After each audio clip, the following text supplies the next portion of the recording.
And did I start it? I guess you are screen sharing. Okay, I'm recording. Hi. So I'm recording the session, so if you need to come back to it, you'll be able to come back to it. We're going to cover a lot of things in chapter 8. All right, so let me present these things. You're going to want to take some notes today. You're going to want to write things down. You're going to want to get JGrasp up. We're going to follow along in JGrasp. We're going to do a lot of stuff today. So we're going to cover all these things. These are the main things in chapter 8, and we're going to kind of gloss over all of them. We will talk about them again. Okay, this is not the only time you're going to see it. There's a lot of things here, and I promise I'll talk about them again. This is going to be sort of a review of things, or an introduction, an overview of things. So what we're going to do is we're going to create a MyPoint class using encapsulation. Okay, and then we're going to talk about what encapsulation is.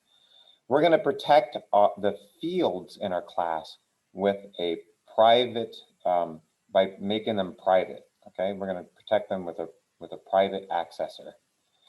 Then, and because we made them private, now we're going to want to get access to them in a controlled way.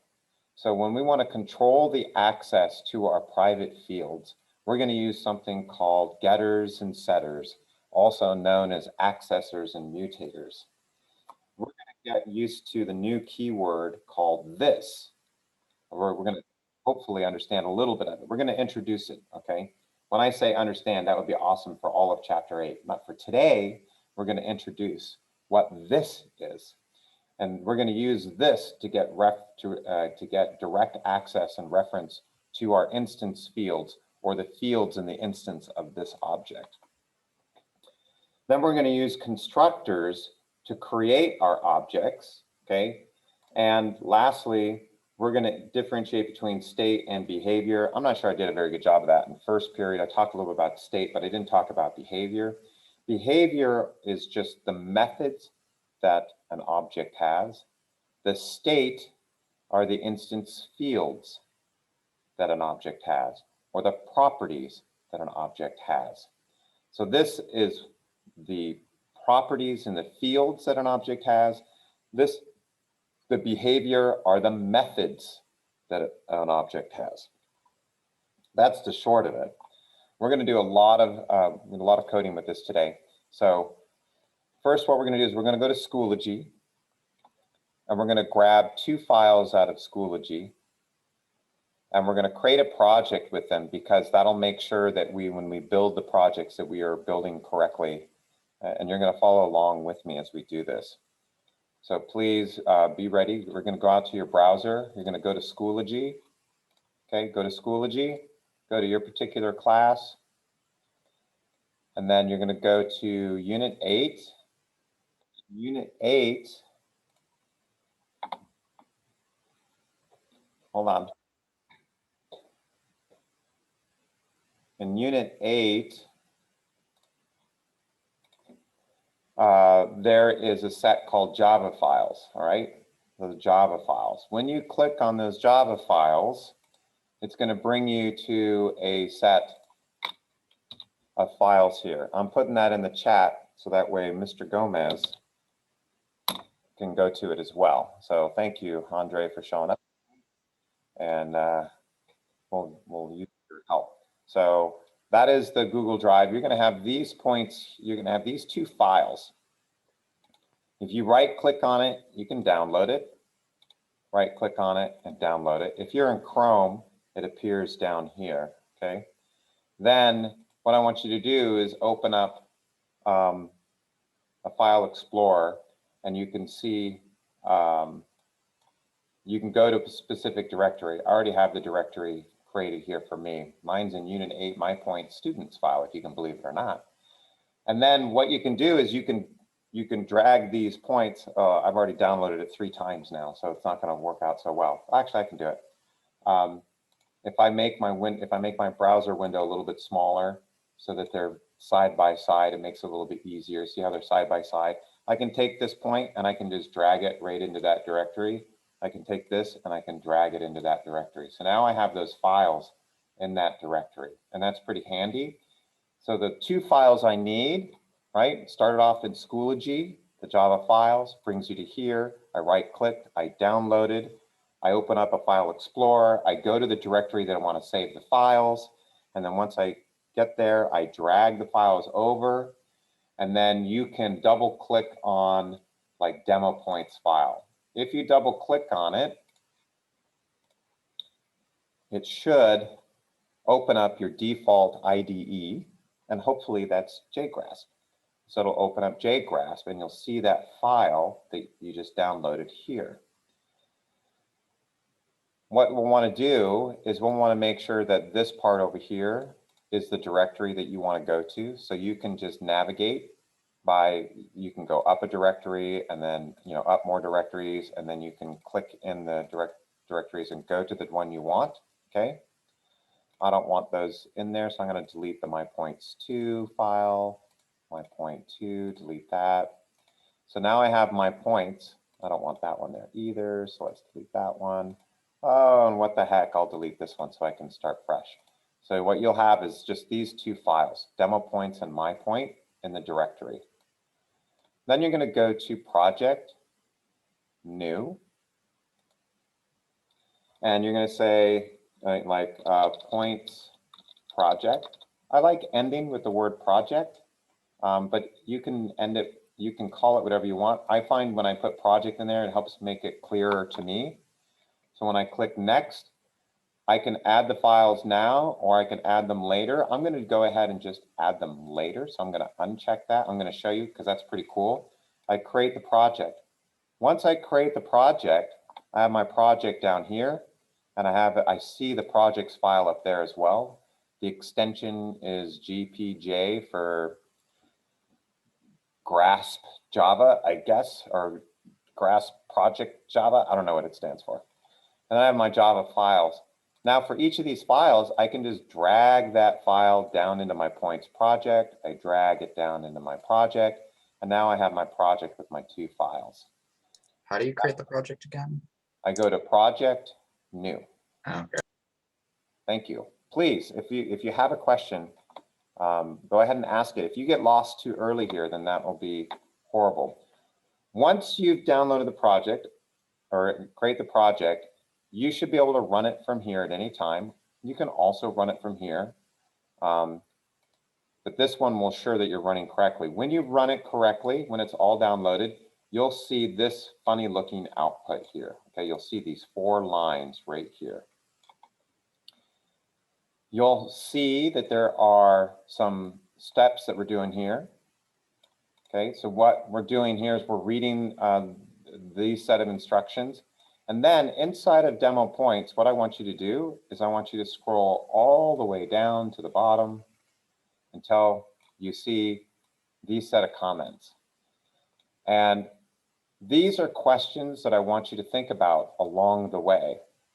And we'll go into groups and we'll talk about these, and I want you to try to get consensus as a group on what the answers are.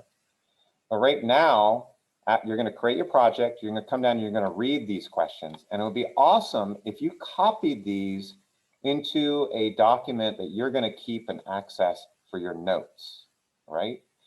Ideally, you would write it in by hand, but I understand if you want to just type it in today, okay? Writing in by hand is nicer, but you have all these questions, you're not going to print it out and stuff, so you can go ahead and type it in. But I want you to review all these questions here, read them. There's a lot of questions. We're going to talk, these aren't in the best order. I apologize for that. Okay, so we talk about lazy evaluation at the very, very end. We talked about encapsulation early, okay?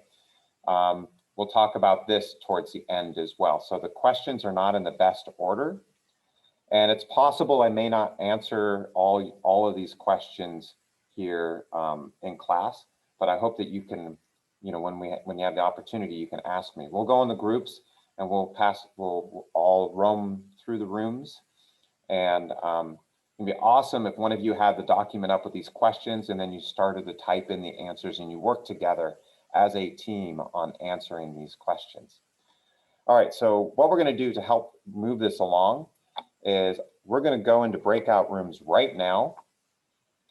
And if you cannot run your project, to see this. If you are not there, you call me into your room because we're going to go into our rooms for a short period of time. And and Andre and I are going to help you create your project with these two files so that you can get to here. Because if you can't get to here, you're going to get lost way too early. All right, so I think, how do I pause? Pause. Okay, so everyone has this up and running, and everyone has all these questions down here. So I hope you've had an opportunity to read the questions. So let's go up in here. We've read the questions. We can see it run. Now, let me take you through a little walkthrough of what this program does. In main, I'm going to create an array by calling a method, and it's going to create an array the long way. Then I'm going to print out what the values in the array look like that I get back. Okay, so I'm going to use Arrays.toString to print it, what it looks like when it's been filled with points. There's a lot of stuff that's commented out. So in here, I declare my array of points, MyPoint, right? It's MyPoint, it's an array of MyPoint. I put an S here to say it has multiple, it's an array. Then I new up an instance of that array. It's a backpack that can hold 3 MyPoints, okay? It's capable of holding 3 objects. It is now a backpack, right? If I just did this, it's not even a backpack. It's a hope that someday MyPoints will grow up to be a backpack, but it isn't one yet. Now it is a backpack, and the backpack has 3 pockets, but it's not holding anything.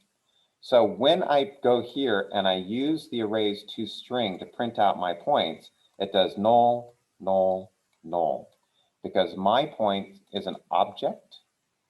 And when it prints out MyPoint with the 2 strings, there is nothing there.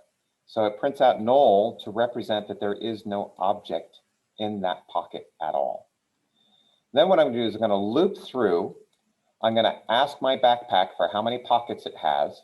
I'm going to start at index 0, because in computer science, we always start at 0, right? Step 0, index 0. We start at index 0.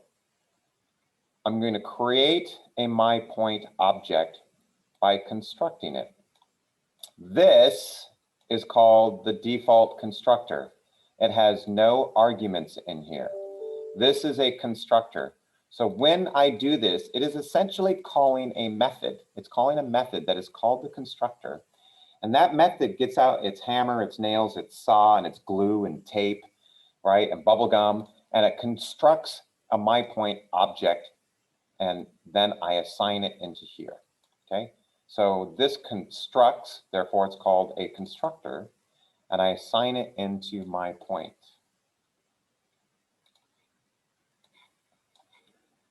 After I get my point object, what I do is I go to my point object and I say, hey, MyPoint, you have something called an X, and you have something called a Y.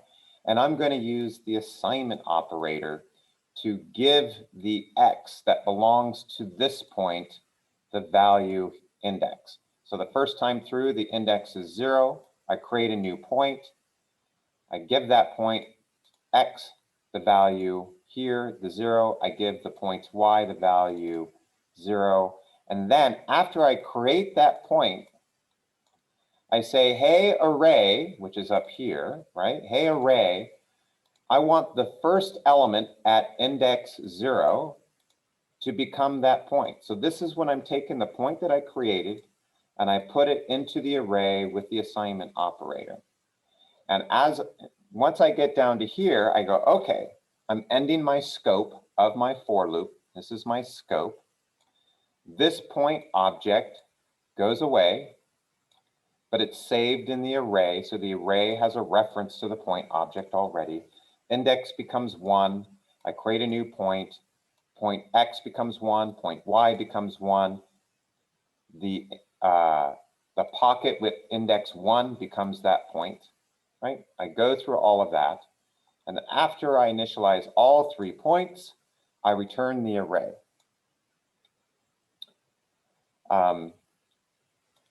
So when I return the array, notice that it has no brackets here. This references the whole array. This is of type MyPoint. It is the whole array. So that's the whole array. If I were to put brackets in here like that, that would be a syntax error. If I put something like that, that would return the first point. Now, the reason I create a new point in each loop is because I want my array to be filled with 3 different points. Okay. So I got the question, why do I need to create a MyPoint object, and how is it different than just making a normal array? So I am making a normal array. This is a completely normal array. This array holds objects called MyPoint. So what we're doing is we're demonstrating how you can have an array hold objects of the type that we're creating. So let's look a little bit at MyPoint. So if you double click on MyPoint, it opens up. And what we see here is almost everything is commented out. Look at all those comments, okay? Except for these 2 lines here. That's it. That's all it has. It's just those 2 lines inside of the class MyPoint. I call it MyPoint because I don't want you to get confused with other point classes that we used earlier in the week, okay? Or last week. This is MyPoint class. I'm writing, it's got 2 things in here, an X and a Y. This is called an instance field. This Y is called an instance field. X and Y are called instance fields. Sometimes you'll hear them called member variables because they're variables and they belong, like they are a member of this class or this object. So that's why they call them member variables. They are also called properties. So every point object has properties. 2 properties that it has are the X and the Y values. Those are properties of MyPoint. I save them as instance fields, okay? So this is an instance field and this is an instance field. Note that it's not inside a method. It's just inside the class. And all I have is one single, or I have a class and all it has are these 2 values here. I know that in previous projects, like for the fraction calculator, people were asking, how can you return multiple values at one time? And one way to do that is to create a class that holds multiple values. Then you can return that class object, and inside of that class, you have multiple values. So that is one way we can return multiple values from a method, is by creating a class that represents all those values you want to hold. So later on, next week, we're going to talk about a fraction class. And a fraction class will hold not X and Y, it'll hold a numerator and a denominator. That's pretty cool. Here we have a point object that has an X and a Y.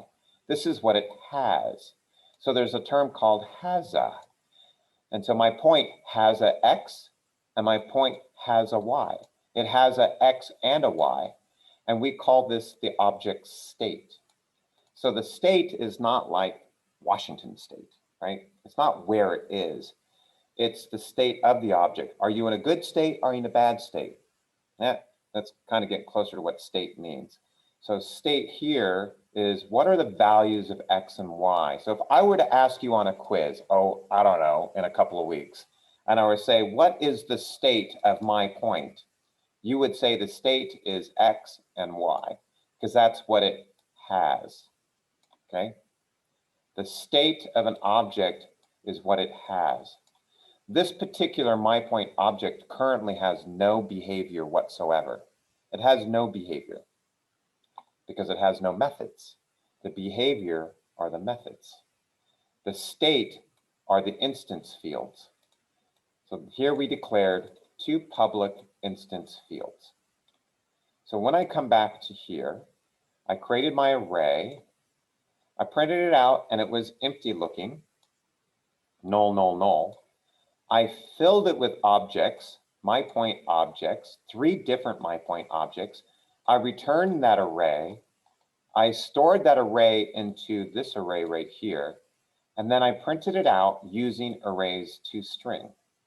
When I did that, it looked like this. So this here gives the type of the object. This gives the address. The type of the object, the address. the type of the object, the address, because arrays, or because objects are represented using reference semantics with an address. So when we call this method Arrays.toString, again, toString is a static method on arrays right here. When I call this arrays, this method toString is going to print every object inside of this array. And it prints in this ugly way. So what the first step is of real coding is we want to make it print pretty.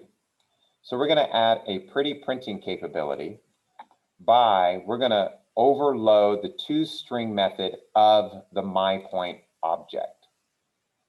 Okay, we're going to overload the toString method in the MyPoint object. This toString method in the MyPoint object is different than this toString method in the arrays class, because each class can have methods of the same name, but they can do different stuff. So let's go to MyPoint. And what I'm going to do is in step 2, create a pretty print. And the way we do this is you're going to type this in. I'm going to create a method that's going to return something of type string. The method name is toString, and then it's going to return something. What is it going to return? It's going to return a string, okay? Pretty print me. That's what I'm going to return right now. I'm going to pretty print me this string. So when I compile this, this runs just fine. And when I go back to demo points, and when I run this, now when I print the array, it's pretty print me, pretty print me, pretty print me. So Arrays.toString, when it was printing the array elements, it asked each element in the array, hey, if I were to print you, what would that string look like? Will you give me that string? Will you put yourself into a string? Hey, object, put yourself into a string, toString yourself, okay? So, sounds like a slur, toString yourself. So, we called toString. Let's do something different here. Let's just do x plus y. I'm going to take this x here, which happens to be the instance field x. I declared this instance field here outside of all methods. This is very much like a class constant. The scope of this variable is within the entire class. So I can access x here. This x is this x. I am accessing my instance field inside of the method. And I'm saying I want to construct a string that looks like that. So when I run my project now,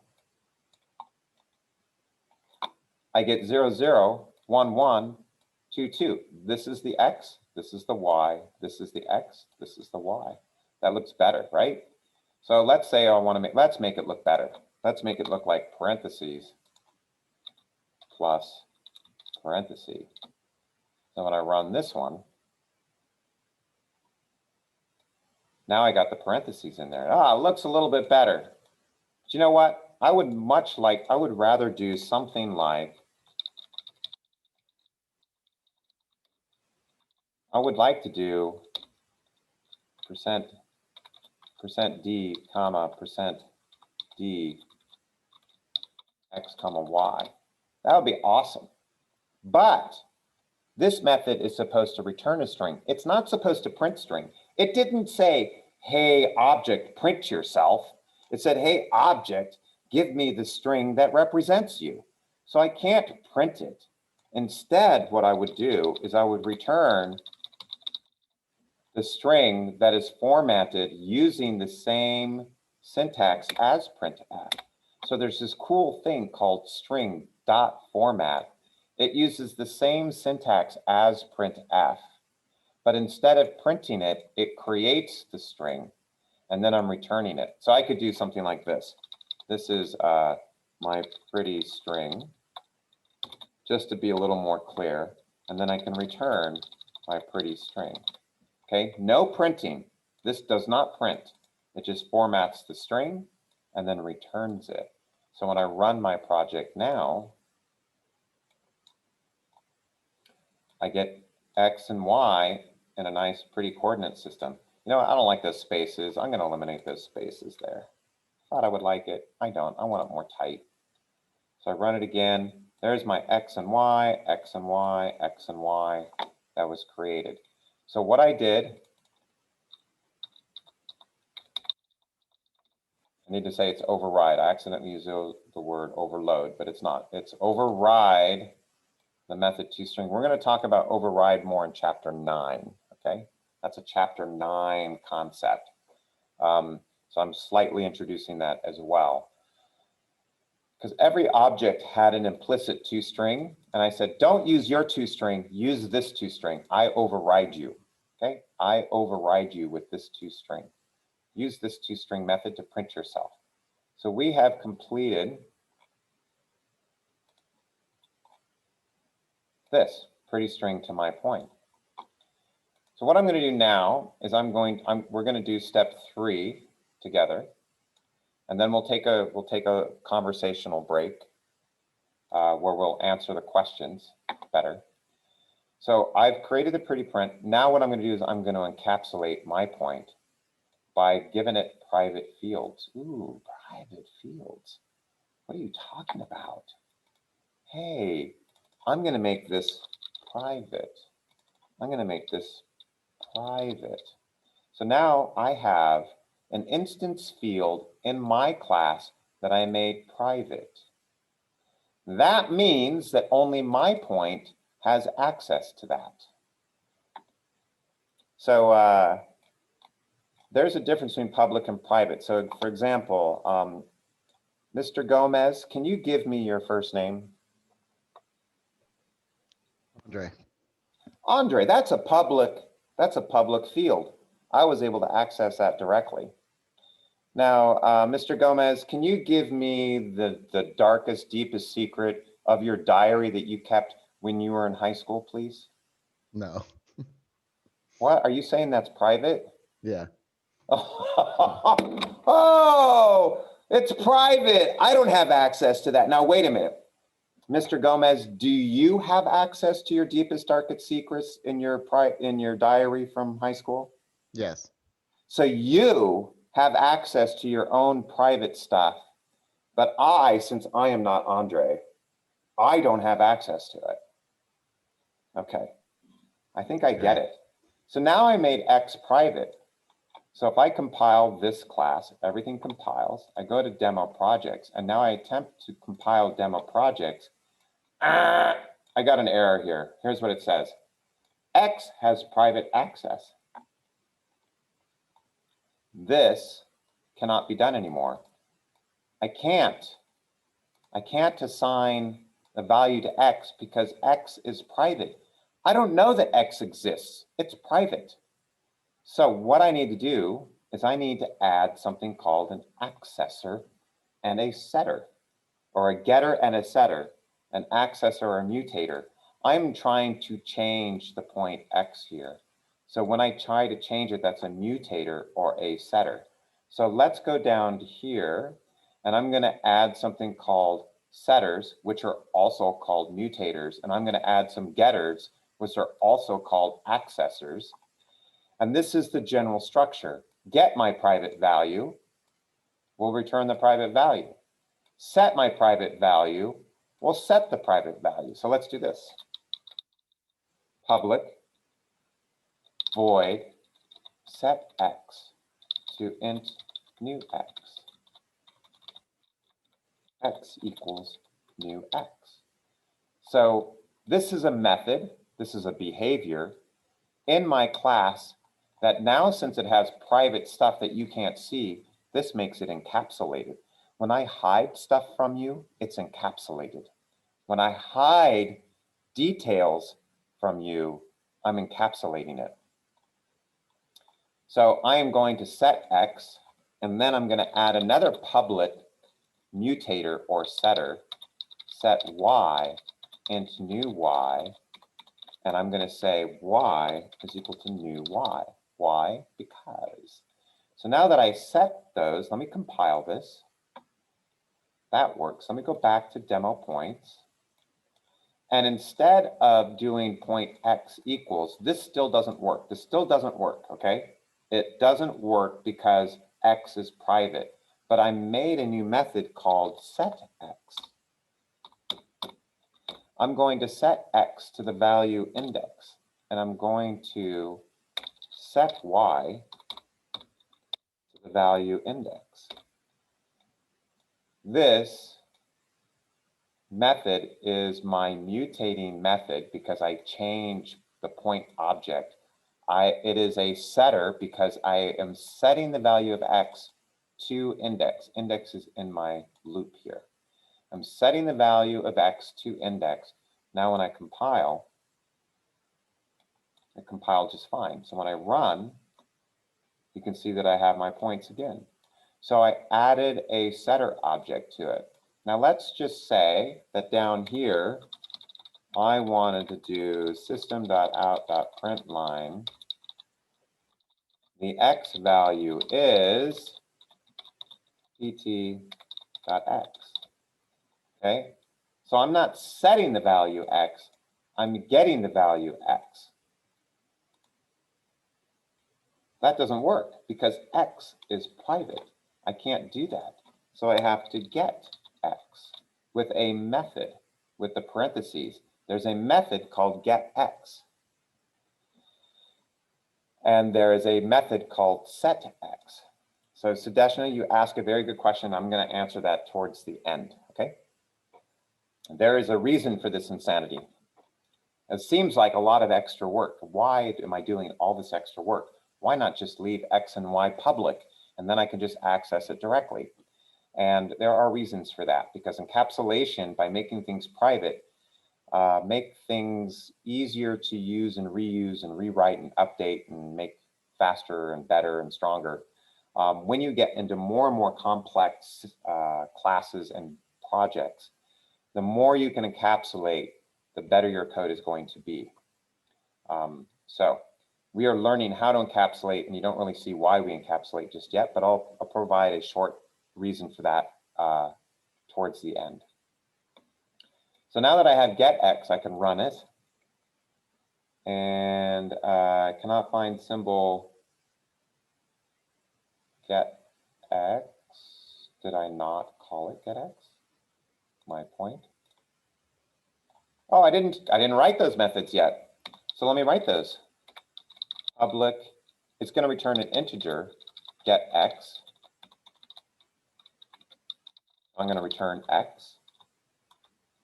And public int get Y. I'm going to return Y. So this seems like really needless, simple typing. And in fact, some IDEs will create these for you. And then in C# and other languages, they even have shorthand to do it. So because it's done so often, they create stuff to make you have to type less. But in Java and in JGrass, we have to type it all out, which is good, so you know what it's doing. So now when I run this guy, there we go. It said the X is 0, X is 1, X is 2, okay? So now I have my setters, I have my getters, I have my mutators, I have my accessors, okay? Those are the same thing. I don't like this word new X. That's funny. I'd like to just say X there. But now, when I say X here, I have this local variable X.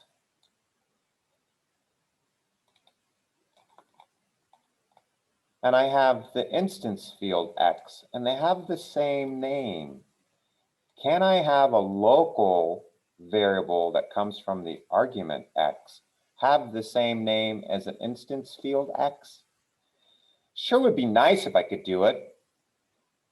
So Java allows you to do this if you are able to tell the compiler which X you're talking about. Are you talking about the argument X, the formal argument passed in X, or are you talking about the instance field X? So to make that clear, what they do is I'm going to assume, since X here is in scope, that all references to X are the argument X. And if you want to refer to the instance field, you have to do this dot. So this X is this X. Come on, I want to see both of them at the same time.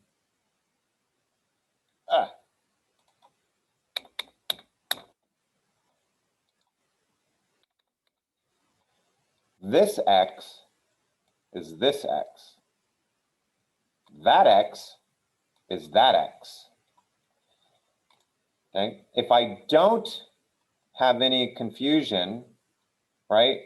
If there's no contention for the name of the field, then it just says, oh, well, since Y is not defined in here, then this Y must be the instance field. But now, as soon as I make it like this, I have to then say, this is the instance field Y. That is the argument Y. This belongs to the object. This is a reference to oneself. My Y, I want my Y. I'm referring to the Y that I have, because this has a Y. I want my Y to be equal to the Y that you set in. I want my X to be equal to the X that you passed in. So this is a keyword that refers to the object itself. And I get the X. Notice that there's no static here, okay? No static.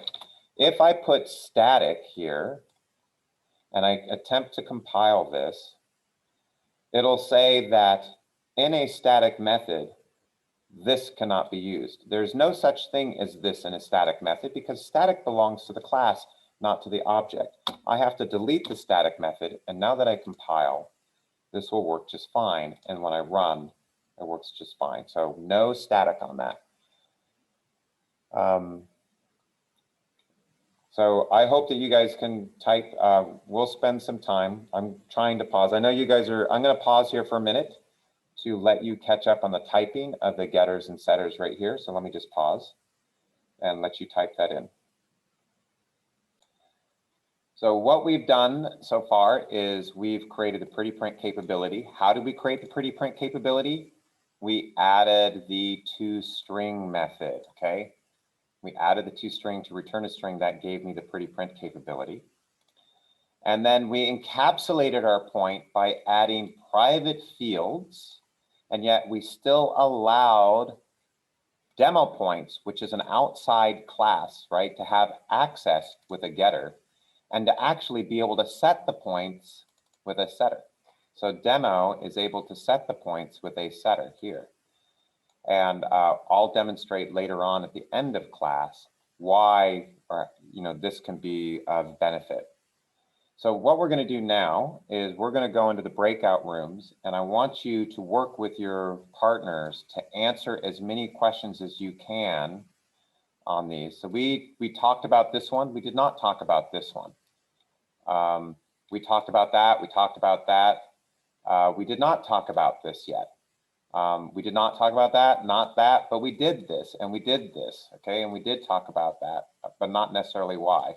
So you're going to have to kind of go through and answer as much as you can. And then we'll continue on with this demo, and we'll answer more questions. And Andre and I will go through the rooms.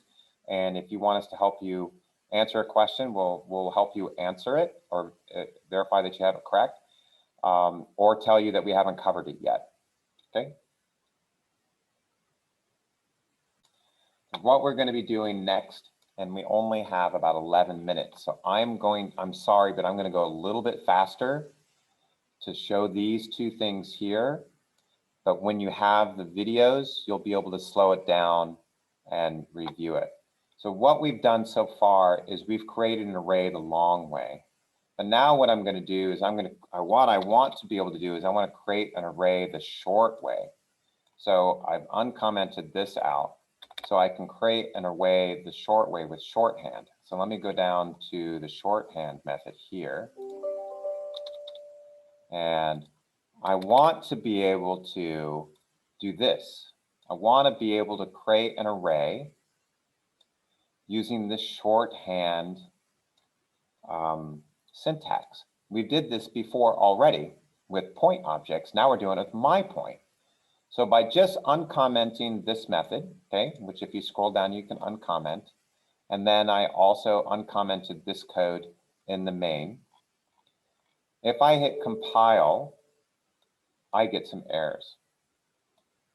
And so what it's saying is that constructor MyPoint in MyPoint class cannot be applied to the types. And it's like, the error message is horrible.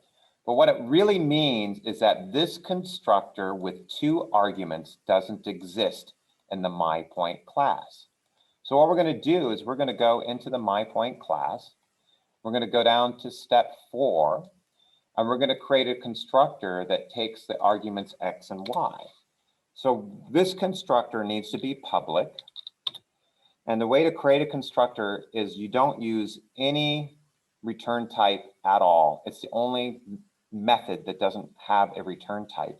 And so I just do public, and then I do the class name. Not MyPoint, MyPoint. MyPoint is the class name. It's the same name as the file. It has to match the class name exactly. There's no void here. There's no class, there's no return type at all. Nothing is explicitly, there's no return type there. So then I'm going to give it 2 arguments, int X and int Y. So now I have a constructor here that takes 2 arguments. And what do you think I want this constructor to do with these 2 arguments? I want to set my instance fields. So I can do this dot X equals X and this dot Y equals Y. Again, this X belongs to the object up here, the instance field. That X is local and is not this X. That X is different from this X. That X and that X are the same. That X, that X, that Y, that Y. This X and this X. Okay, those are the ones that match together.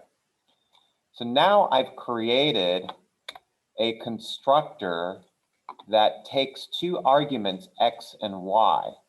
Imagine a question that I might ask on an exam. Create a constructor that has 2 arguments, X and Y. So you do public and then the class name with 2 arguments. There's no return statement in here. It doesn't return anything. All I do is I set the instance fields to the values that I wanted. Maybe if I wanted to, I could do 2 times that. If I wanted to be goofy, right? I can do whatever I want. I don't have to set it as exactly the same. I could do all sorts of stuff in here to initialize my object to the correct state, right? So I'm going to do whatever I need, to set my object to the correct state. That's what you do in a constructor. You initialize your object, right? To initialize my object to the correct state. That's what you do in a constructor. So if I compile this file, everything compiles just fine. Now when I go back to demo points, you're going to think, all right, here we go. Here I go to compile. Wait, did I go back? I didn't go back to demo points and I go to compile. Oh, now I get a different error. Mr. Stride, you're killing me. You're killing me. Now I'm on this line, line 44, and it says that this constructor doesn't exist. That was my default constructor. How the heck does this constructor no longer existed? Just a second ago it existed and now it doesn't. And that's a quirk of Java. What happened is that beforehand, the default constructor, MyPoint, looked like that. This is my default constructor, 0 arguments. When I provide a single constructor, Java says, oh, you don't need me to do that. You know what you're doing. Here's your constructor. You know how to create your objects. I don't know how to create your objects. I'm just a compiler. You know how to create them. So I won't do this for you. When I didn't have this, then it goes, oh, you don't have a constructor. Let me create one for you. You silly programmer, you. You don't have a constructor. Let me have that for you. But as soon as I provide a constructor, then it goes, oh, you know what you're doing. I'm going to comment that out. So we want to have our constructor.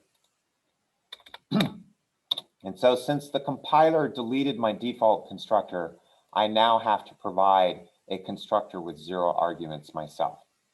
So I'm going to compile my point class. It compiles fine. I go back to demo points. I compile it. Now it finally compiles. So when I run it, I got all this stuff. I got my empty array. I'm accessing the X values. My array filled like that was the first one. And now my second array using the shorthand syntax works just fine. So I created my array using the shorthand syntax, and then I got that, okay? So that was how we did step number 4. I'm not gonna stop for questions yet. Please know that you can go back and review this video. So what we're going to do now is I'm going to add a new property, a property to my point object. Do you know what property this point object has? This object, my point, has a distance to the origin. I could ask this property for the distance to the origin. So let me do that. I'm going to create a new property. It's going to return a double, and I'm going to get the distance to origin. This is a property that every point has. It has this property, but you know what?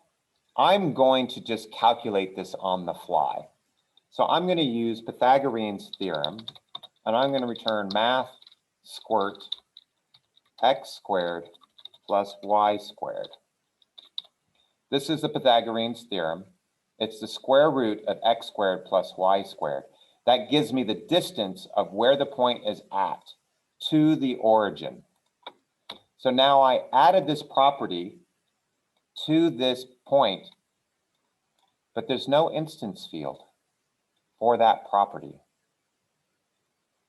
There's no instance field for that property. So when I go, if I compile this, this should run. Let me go to demo points.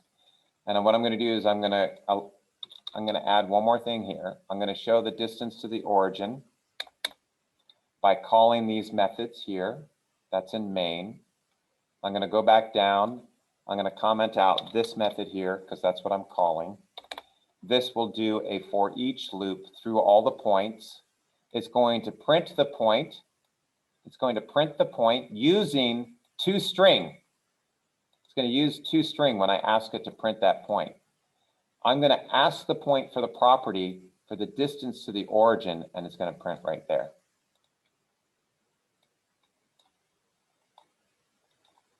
So it went through my 2 arrays, and it found the distance to the origin right there. When did it calculate the distance to the origin? It calculated it when I asked for it. It calculated the distance to the origin right at the last possible second, because that point is really lazy. It is so lazy it didn't calculate it till the very last point or last second.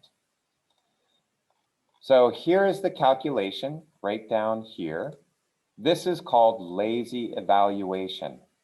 I evaluated the value. I calculated the value only when you asked for it at the very last second. That is pretty lazy. There's another analogy of lazy evaluation down here. And Lazy evaluation becomes very important when we get to text Excel project, which is coming up. So when you're doing text Excel project, and I say use lazy evaluation to calculate the expression of the cell, you'll go, I don't know what you're talking about, Mr. Stride. You're going to come back to this video and you're going to watch this video. Now, I'm sorry again. I'm going to go 5 minutes long. Okay, I'm sorry. I'm going to go 5 minutes long because I want to cover this, not just for you guys, but also for first period that wanted to see this again. So here I have a property, distance to origin, that I calculate on the fly. But you know what? What I'm going to do is I'm going to change this. I'm going to calculate this property, not lazy. I'm going to calculate it right away. And what I'm going to do is I'm going to create an instance field called distance to origin. Okay? I'm going to create this distance to origin and I'm going to save this. Okay? This value is calculated early and saved, what we call cached. Okay? Cached means it's saved. Cached means I saved the value. So I'm going to create this instance field right up here, private double dist to origin. And now I'm going to calculate it right away. So that means in my constructor, I now need to calculate my dist to origin. So I'm going to go dist, I already have dist to origin is equal to math squirt x squared plus y squared. So now I calculate it. So there we go, right? That would be awesome. What if I run this again? Okay, the distance to origin is 0. That one is, wait, what happened here? How come that doesn't have the right distance to origin? That's clearly not the right distance to origin. And the answer is because the distance to origin was cached. However, when I created my points the long way, I didn't use my constructor. Instead, I used the mutator. Did you know that when I set the x, my distance to origin property also changes? When I set the x, the distance to the origin also changes. When I set the y, the distance to the origin also changes. So I would come to here and I would say, you know what? I'm so glad that I have encapsulation and I'm controlling the access to my x and y. So when I set the x, my distance to origin also changes. So I got to do this x. Actually, it doesn't matter because the x's are the same. Because it's the same, I don't need to do that. So when I set the x, I got to recalculate the distance to origin. And when I set the y, I recalculate the distance to origin.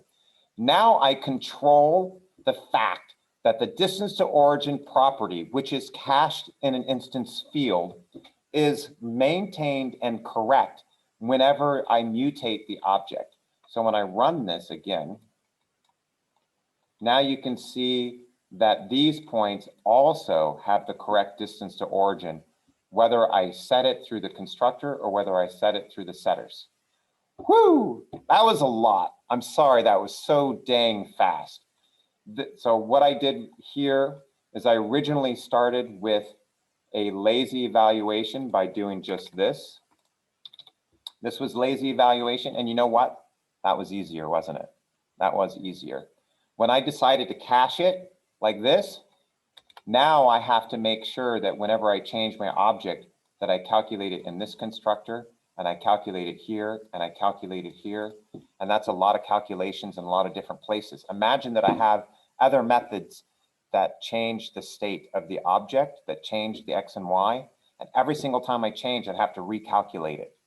And maybe I don't even need to calculate it. Maybe no one cares what the distance to origin is. And that would be a disadvantage of caching the value and saving it as an instance field. And so there's advantages to saving properties, or I'm sorry, there's advantages to calculating properties on the fly or calculating them through lazy evaluation. And you'll find that's true in text Excel. All right, so I am just going to show you that we were able to create a shorthand creation of the objects or the arrays by using a new constructor. They are overloaded. It is overloaded because I have more than one constructor. I have this constructor and that constructor. When I have two methods of the same name, but different signatures, they are overloaded. That's one constructor, two constructor. I have two overloaded constructors. We did a lazy evaluation by adding the distance to origin property. And that's what we did at the end. All right, so I am done with the presentation. I'm going to end the video and then I will take questions as you need them.